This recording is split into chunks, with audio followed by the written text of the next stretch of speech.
My question is for Vivek, sir. Vivek, sir, I'm right at the center. Yeah, hi, thank you. My question is, sir, because it's such a tricky subject. Everybody knows the kind of stuff went into it in real life, and I'm sure you must have faced a lot also during the research, time. There has been reports and there has been stuff that figures like Rahul Gandhi, Arvind Kejriwal, and so many other journalists were apparently working against the whole thing and all that.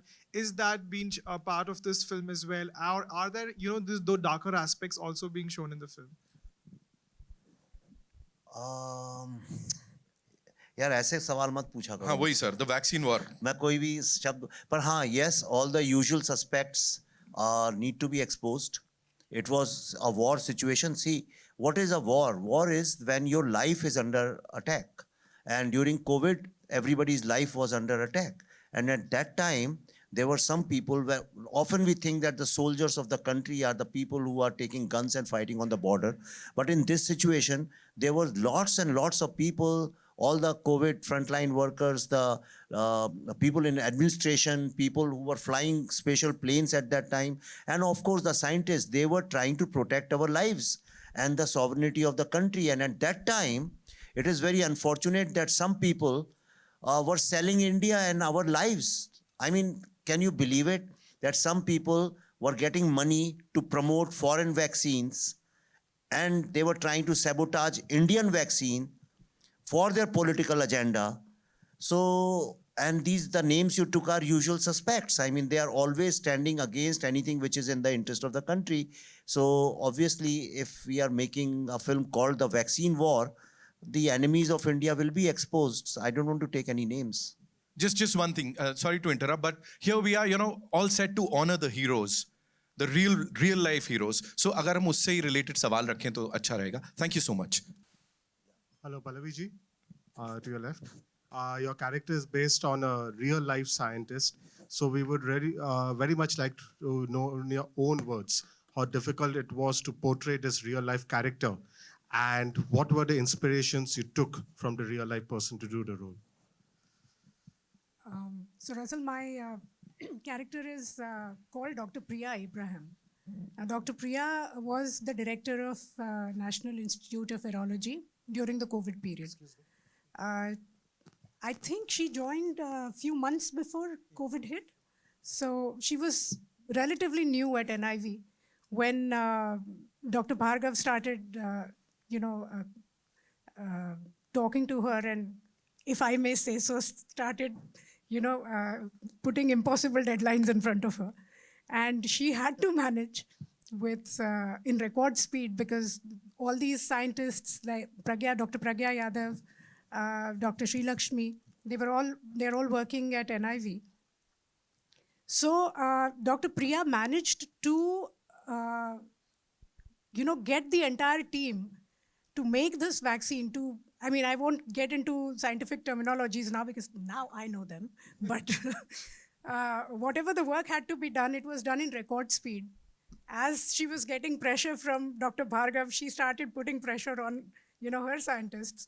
So it started becoming, it was more like a role play, mimicking of a role play. But they delivered at the end of it, all the women, they delivered. This character was a little difficult for me. Ankita, can you just move, please?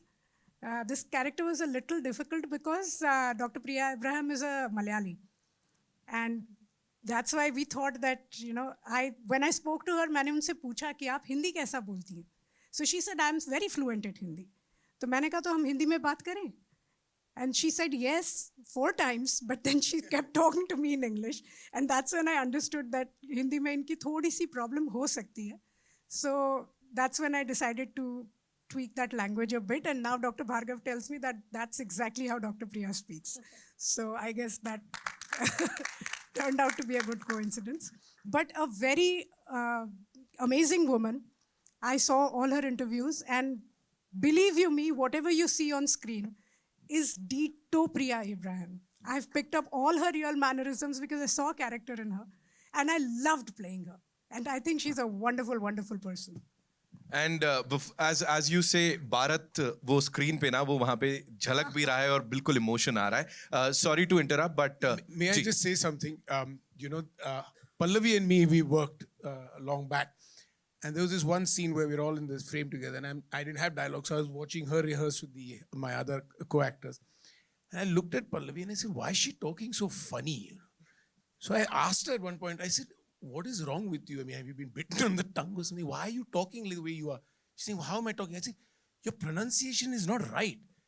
Then she told me, she's saying, because my character is Malayali. I said, oh God. So it was so fine. Her performance was so fine. I didn't even catch on to it. So that's something you really got to watch out for. Pallavi ji, obviously looking at, if you can see me, Mayur here in the center. Yeah. Hi. So obviously after Tashkent files, the Kashmir files, and how pleased are you that, in this film, you're not playing the cynic, and as Mr. Vivek often says, the urban Naxal. Well, I'm glad Vivek didn't give me Raima's character in this. No, for a change, I'm playing a very positive role in this film. I chose to play those two characters actually in Tashkent and Kashmir because when I read the script, I fell in love with Aisha Ali Shah of Tashkent Files simply because she's shown to be a cripple in the movie. And I thought that it was very metaphorical of Vivek to write that character of somebody who's kind of handicapped in their own thinking. And for an actor, I think it's a big challenge when you cannot move around to still create that energy. So Tashkent was something that I had kind of begged for because Vivek at that point in time was considering casting Ratna Shah for that character. And I said, no, I'll dye my hair, I'll do whatever, I'll play this old woman and I'll make sure that I do justice to that role. And then I think from there, that's what prompted Vivek to probably cast me as Radhika Menon for Kashmir Files. Was it Vivek? Because you had that role in your mind when you wrote That the was a script, good right? audition. Yeah.